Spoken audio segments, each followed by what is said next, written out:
Hello, I'm Allie Jett. And I'm Brad Hutchins, and together we head up the property tax division of Weissman, Nowack, Curry & Wilco, a law firm in Atlanta. We also head up the firm's judicial tax sale practice. Many of you have probably heard us speak over the years on super liens. We've talked about the quick divestment of properties that can occur with super liens and the harm that can be done to communities by super liens. There's been a recent case from the Georgia Court of Appeals regarding super liens and excess funds, and it's going to have a major impact on super liens and how those are utilized on a go-forward basis. And we're here to talk to you about that and explain to you what the outcome of the case is. On November 10th, 2015, the full court of the Georgia Court of Appeals came out with a decision in the case of DLT List LLC versus M7 Supportive Housing and Development Group.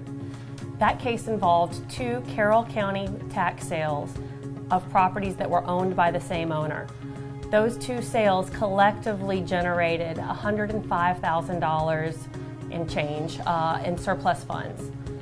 Following the tax sale, a third party went and acquired Fulton County tax liens against other Fulton County properties that were owned by the same property owner who owned the two properties sold at the Carroll County tax sales. They then used those Fulton County tax liens as a basis to go and redeem the two Carroll County tax deeds. By doing so, they then created a super lien, and using that super lien, they submitted a request for the $105,000 of surplus funds that were generated by the two tax sales. The tax commissioner ultimately interpled those amounts into the Superior Court of Carroll County. The property owner objected to the super lien holder's right to collect those funds, arguing that because the super lien holder did not hold a lien at the time of the tax sale, that it was not entitled to receive those funds. That case was ultimately appealed to the Georgia Court of Appeals. The Court of Appeals ultimately agreed with the property owner, finding that because a super lien holder's interest naturally arose after the tax sale, that it is no longer a party entitled to receive the surplus funds.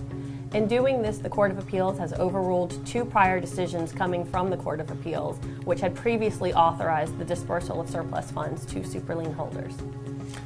I want to emphasize two things that Allie said. One, this does not end the creation of a super lien. A super lien can still be created by a person who properly redeems a property from a tax sale and properly files a quitclaim deed of redemption.